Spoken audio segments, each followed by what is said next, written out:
श्रीमद् भागवत कथा द्वितीय दिवस। श्री गोपाल कृष्ण भगवान की जय। श्रीमद् भागवत भगवान की जय। मागच्या भागामध्ये आपण भक्तीचं दुःख निवारण पाहिलं। ज्ञान वैराग्याला पुन्हा तारुण्य प्राप्त झालं आणि भक्ती मातेचं दुःख दूर झालं। पण त्यानंतर श्री नारद महर्षींनी सनकादिकांना हा प्रश्न केला होता की ज्या व्यक्तीने कधीही पुण्यकर्म केले नाही, जो आयुष्यभर पाप कर्म करत असेल, जो संतांचा अनादर करतो, जो लोकांवर अन्याय व अत्याचार करतो, जो दुराचारी आहे, कपटी आहे आणि अत्यंत पापी आहे, अशा एखाद्या व्यक्तीचा उद्धार भागवतामुळे होतो का, असा प्रश्न नारदजींनी सनकादिकांनी विचारला।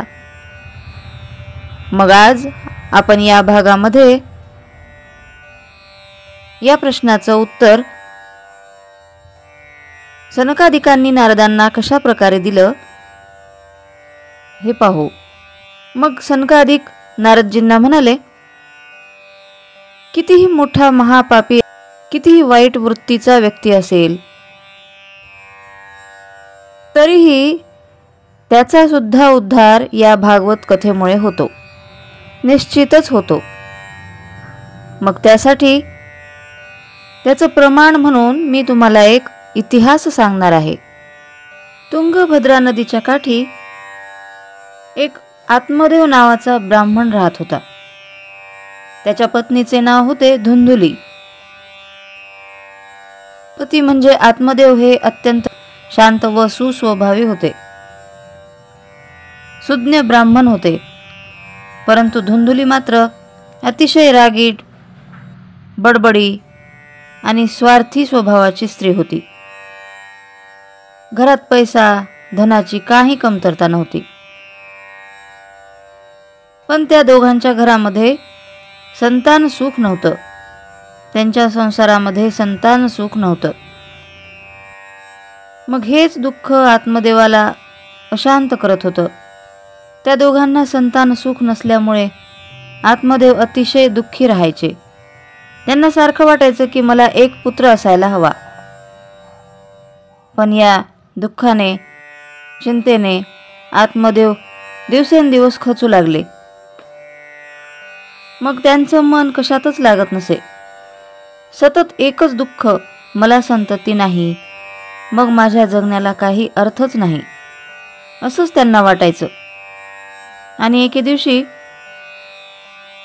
ते आत्महत्या म्हणजेच देह त्याग करण्याच्या विचाराने वनामध्ये निघून गेले। तिथे जाऊन जीव द्यायचं ठरवलं। त्या वनामध्ये एक थोर संत झाडाखाली बसलेले होते। त्या साधूंनी आत्मदेवाला पाहिलं आणि विचारू लागले की तू कोण आहेस, इथे वनामध्ये काय करत आहेस? तेव्हा आत्मदेवाने त्या साधू महंतांना आपलं दुःख सांगितलं। म्हणे, माझ्या घरात पैसा धन पुष्कळ आहे, पण मला संतान नाही, संतती नाही, म्हणून मी खूप दुःखी आहे आणि आता मी देह त्याग करणार आहे, आत्महत्या करणार आहे। मग तेव्हा त्या महात्म्यांनी आत्मदेवाला खूप समजावून सांगितलं की तू संतान सुख नाही म्हणून दुःखी होऊ नको, तू भक्ती मार्गाला लाग, भगवत भक्ती कर, चिंतन कर।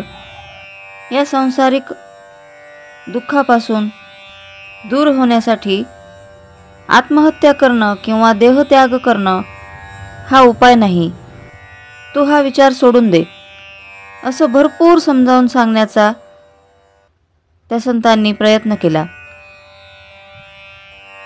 परंतु आत्मदेव ऐकायला तयारच नव्हता। तेव्हा त्यांनी त्याची हस्तरेषा आणि मस्तकावरच्या रेषा पाहून आत्मदेवाला सांगितलं की अरे तुझ्या ह्या जन्मी नाही तर पुढील 7 जन्मात तुझ्या नशिबात संतान सुख नाही. त्यामुळे तू आता तरी हा नाद सोडून दे. जी गोष्ट आपल्या भाग्यातच नाही, नशिबातच नाही, त्या गोष्टीचा अट्टहास करणं योग्य नाही. त्यापेक्षा तू भगवत भक्तीच्या मार्गावर जा. परंतु हे सर्व ऐकून आत्मदेव जास्तच दुःखी झाला.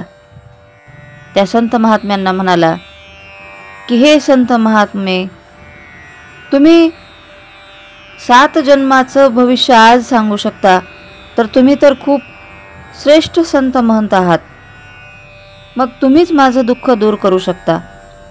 आता माझ्या दुःखाचं निवारण तुम्ही करा.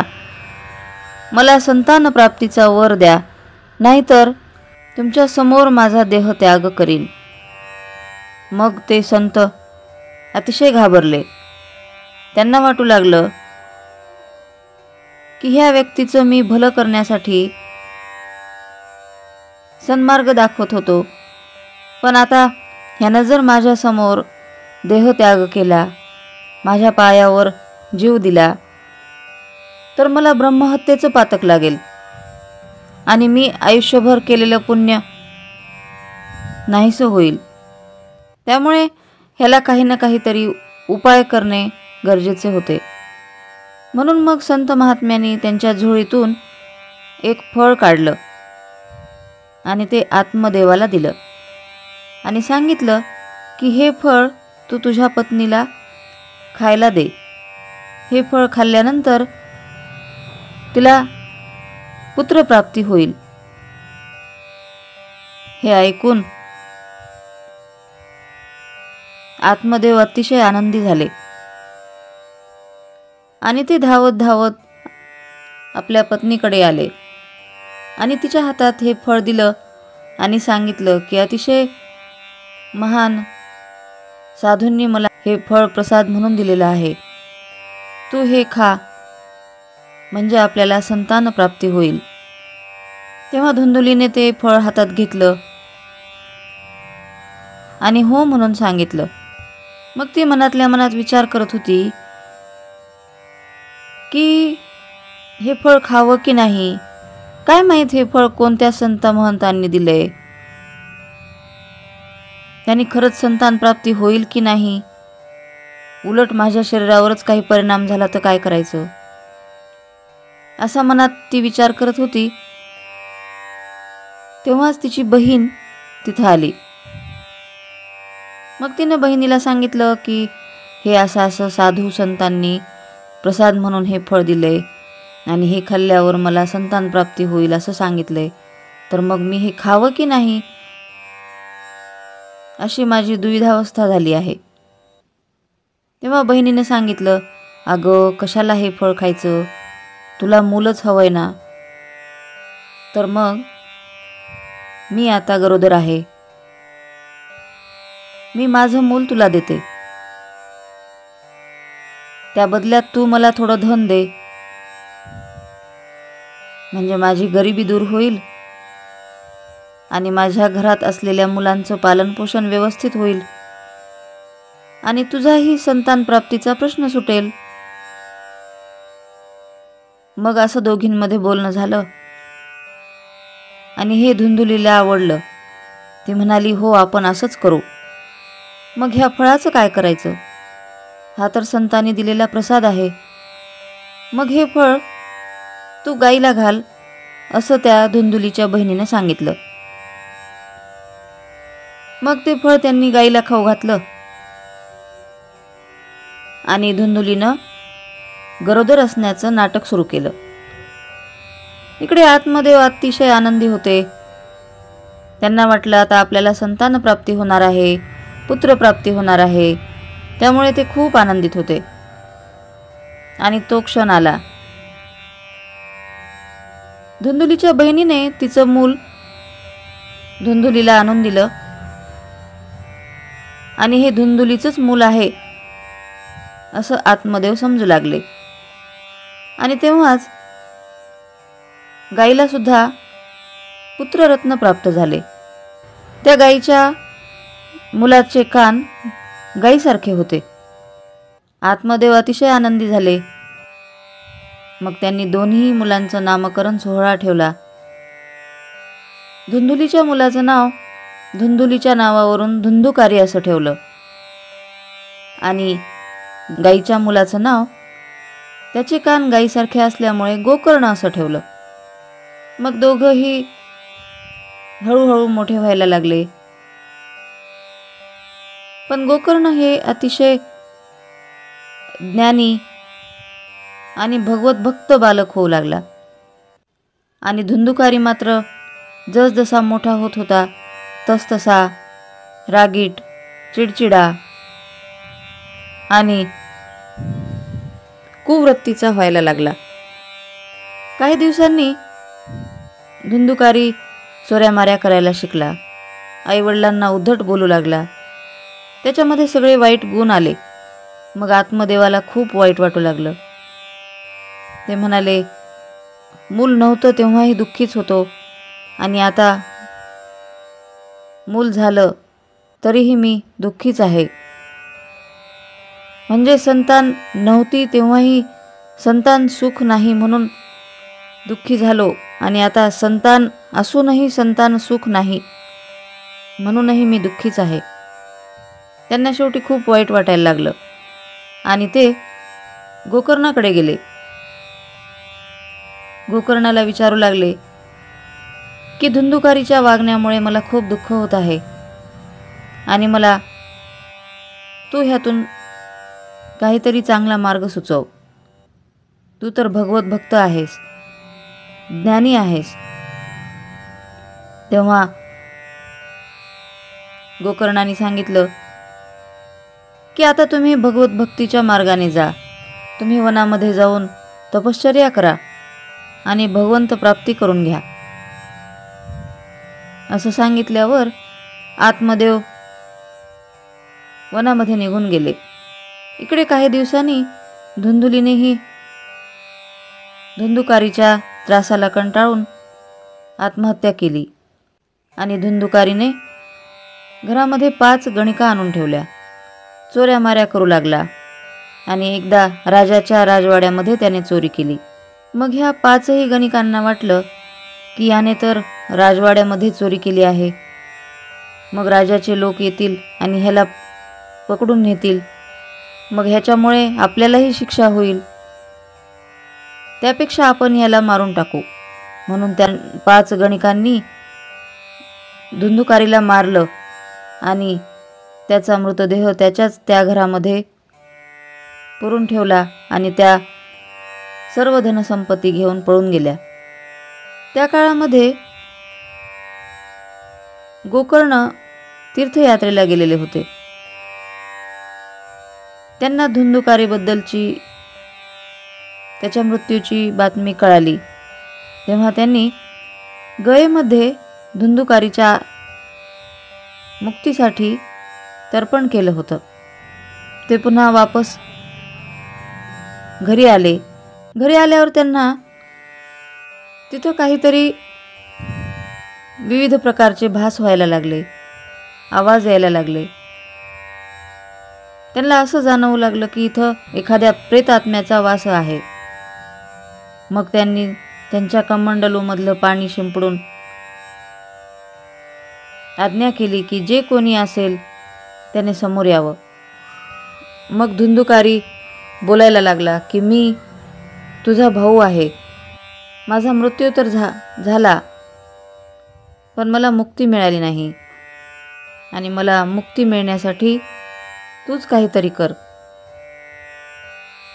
तेव्हा गोकर्ण म्हणाले की मी तुझ्यासाठी गयेमध्ये श्राद्ध केलं होतं तरी सुद्धा तुझ्या आत्म्याला मुक्ती मिळाली नाही, असं कसं? तेव्हा धुंदुकारी म्हणाला की मी आयुष्यभर खूप पाप कर्म केलं आहे त्यामुळे मला मुक्ती मिळाली नाही. पण आता तू यातून मार्ग शोधून मला मुक्ती प्राप्त करून दे. तेव्हा दुसऱ्या दिवशी सकाळी गोकर्णाने सूर्यदेवाला प्रार्थना केली आणि विचारले की धुंदुकारीला मुक्ती मिळवून देण्यासाठी मी काय करावं? तेव्हा सूर्यदेवाने सांगितले की तुम्ही श्रीमद भागवत कथा करा, कारण पिशाच्य योनीला गेलेला जीवसुद्धा श्रीमद भागवत कथेने मुक्त होतो, असे सूर्यदेवानी गोकर्णाला सांगितले. मग गोकर्ण म्हणाले, मी नक्कीच श्रीमद भागवत कथा करेल. मग धुंदुकारीच्या मुक्तीसाठी गोकर्णाने श्रीमद भागवत कथेचं आयोजन केलं. पण एक आत्मा कथेमध्ये कसा बसणार? तो कथा कशी श्रवण करणार? असा प्रश्न गोकर्णजींना पडला. तेव्हा एकाने सांगितलं की एका बांबूमध्ये धुंदुकारीच्या प्रेतात्म्याला म्हणजेच पिशाच्य योनीला प्रवेश करायला सांगा आणि त्या बांबूमध्ये बसून ही कथा त्याला ऐकायला सांगा. तेव्हा तसंच केलं. एक बांबू घेतला, त्याला 7 गाठी होत्या. त्यामध्ये धुंदुकारीचा आत्मा कथा ऐकण्यास बसला. मग काय, प्रथम दिवस कथा झाली की एक गाठ फुटली, द्वितीय दिवशी दुसरी गाठ फुटली, तृतीय दिवशी तिसरी गाठ फुटली आणि असंच 7 दिवस 7ही गाठी फुटल्या आणि धुंदुकारीचा आत्मा मुक्त झाला. त्याला न्यायला अवकाशातून विमान आलं. विष्णुदूत आले. मग गोकर्णाने प्रश्न केला, हे विष्णुदूतांनो, म्हणे कथा ऐकायला तर अनेक जण बसले होते, पण विमान फक्त धुंदुकारीसाठीच का आलं? तेव्हा विष्णुदूत म्हणाले, धुंदुकारीने अतिशय श्रद्धेने व भक्तिभावाने कथा ऐकली म्हणून त्याची मुक्ती झाली. पण बाकीच्यांनी एकाग्र मनाने श्रद्धा व भक्तीने कथा ऐकलीच नाही. ज्याप्रमाणे बांबूच्या 7 गाठी फुटल्या, त्याप्रमाणे प्रत्येक माणसामध्ये शरीररूपी बांबूमध्ये 7 गाठी असतात. त्या कोणत्या? तर काम, क्रोध, लोभ, मद, मत्सर, द्वेष आणि स्वार्थ. ह्या 7 गाठी जोपर्यंत फुटत नाहीत तोपर्यंत मुक्ती मिळत नाही आणि त्यासाठी एकाग्र चित्त होऊन कथा ऐकावी लागते. तहान भूक विसरून अगदी तल्लीन होऊन कथा ऐकावी, म्हणजे पूर्ण फळ मिळतं. अशा प्रकारेच धुंदुकारीने ही कथा ऐकली आणि त्याला न्यायला विमान आलं.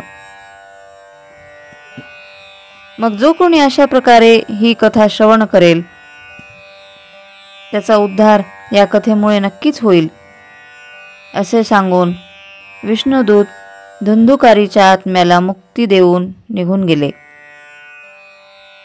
मग आता पुढे असा प्रश्न निर्माण झाला की भागवताची निर्मिती कशी झाली? मग या प्रश्नाचं उत्तर आपण पुढील भागात पाहू. जय श्री कृष्णा. स्तोत्र, मंत्र, संपूर्ण भगवद्गीता, एकनाथी भागवत आणि श्रीमद भागवत कथा नित्य ऐकण्यासाठी आणि त्याचबरोबर डोहाळे, पाळणे, उखाणे आणि खास महिलांसाठी किचन टिप्स हे ऐकण्यासाठी माझ्या या चॅनलला आपण अजून सबस्क्राईब केले नसेल तर एकदा नक्की सबस्क्राईब करा आणि हो, लाईक व शेअर करायला विसरू नका.